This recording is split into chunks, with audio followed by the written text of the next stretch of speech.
Hello CCCH parents, it is July and we're so excited to be joining you again from our family room to your family room with our online parenting class this month. We're so excited. Hopefully your summer's been going amazing. Just like ours, we've been so incredibly busy, like I'm sure you have been. Even in our ministry, we've had great pancake breakfast for the dads, we've had camps and conferences for our students, and now we just want to make sure that we spend some time together with you. Hopefully you're reading and kind of looking at our family newsletter this month with all the updates of all things going on.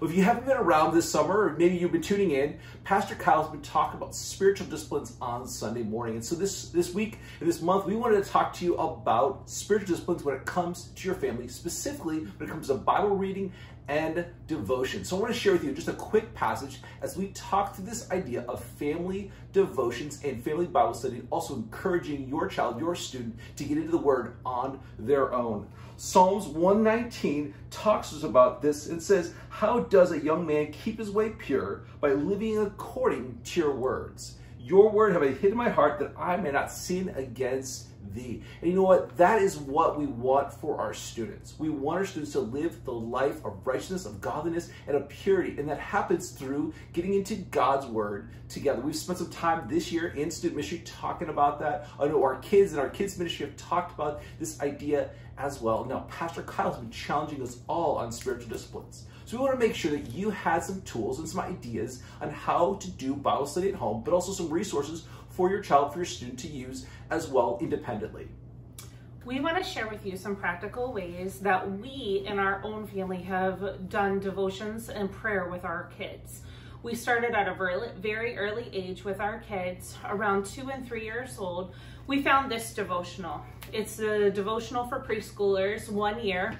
And what we did was we would sit down each night before they would go to bed and we would read one of the day's lessons out of it, and we would talk with the kids and process it with them, and then we would pray with them before they went to bed, so that it became a nightly ritual that we would do with them every single night. The same devotional we would do again whenever they were 4 and 5, because they were a little bit older, they were processing a little bit more, and we felt like, okay, it's a good time for us to go over this again and make it really in their hearts what was being taught. As they got a little bit older, we started seeking out different devotionals for the kids, maybe girls and boys ones, since we have a girl and a boy in our family. So one of the ones that we did with Jenna was 365 Day Starter Devotionals for Girls. And this one was a great one. I know that Dan would sit down sometimes in the morning over breakfast, because our kids would get up very early. And so he would sit and he would process the daily devotion with Jenna, read it aloud to her and talk to her about it. This one we did when she was around 5 or 6 in kindergarten age. She really did great with it. She understood a lot of the content that was in it. We felt like it was really important. There was another devotional that we used for Caleb when he was around 6 to 9 years old. It's called Gotta Have God, and you can find it on the Lifeway website. Dan will put some of these resources in the family newsletter, but that one was great. We bought a boys version and a girls version of it because they had one for each, and they had it broken down in age groups. And what it was a devotional with content. It had Bible verses, it had a lesson in it, but then the last part of the page, it had questions where they could actually write the answers out in the booklet. And so one of us would sit and do the devotions with the kids and then have them write out the answers whenever they were old enough to write. These were great ways for our kids to be in the Word, to be learning this spiritual discipline, but also for us to have family time. Devotions doesn't have to be morning or night. It can be whenever it works best for you and your family, but it is an important discipline to do with your kids because of the fact that this is going to be setting them off for a spiritual journey for the rest of their lives. So these are some of the resources that we started at a very early age with our kids, but has worked really great in our family.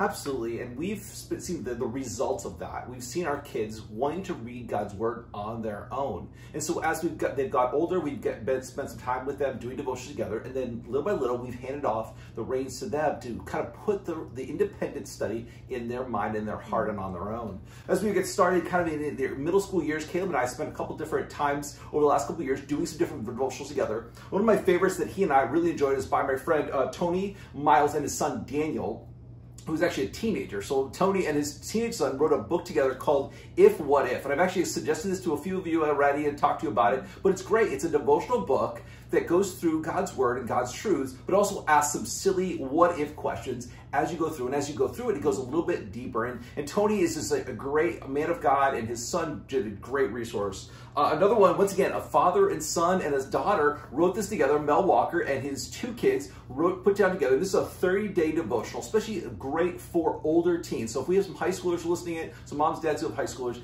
this is a great devotional that we've actually given away to our graduating 8th graders going into 9th grade, and also offered it to parents in past churches because we want them to get into God's Word, but also talk about the biblical truths of life choices. And once again, Mel and his two kids did a great job of writing a very simple, easy to read devotional. Each day is just a simple challenge. And throughout, we've had some different devotions that we've handed off to students. We have a shelf that we're creating in my office. So if you're looking for a devotional, we'll add some resources, some links in the bottom of our email this month. But also, we're trying to collect a whole pile of different resources you can pick up from us for absolutely free. We want to create devotional resources for you. And a few of those you'll see on the shelf is, once again, by a friend of mine named Jeff Beckley. We got to speak together a few years ago, and he wrote a great book, and he actually wrote part 2 of this. It's the book of Psalms called Bottom Line. And this takes your student, middle school and high schooler, through the book of Psalms together. Another one by Todd Jones called Jesus Colored Glasses, and a great way for your student to kind of look at the world differently through the perspective of Jesus. And then finally, what I read out of, it was one that as a young preteen and as a teenager, we talked about it. We used Young Woman's Faith Bible, and it was just a great resource. So she had a great Bible in her hand, NIV Bible, but also throughout had great challenges and devotionals in it that she could do, and she and I could do together and discuss a whole lot. And there's so many different resources that we're going to provide for you. But the challenge for you is very simple. As a parent, it is your opportunity, it is your blessing to spend time in God's Word together. And that means that you have to be spending time in God's Word on your own, filling up your spiritual cup so that as you do devotions together with your child, you can pour out into them and build a spiritual discipline in their life. Like Kyle's talked to us as adults, we also need to challenge ourselves when it comes to families, and it comes to our students and our children in our ministry. We would love to see a growing, flourishing family ministry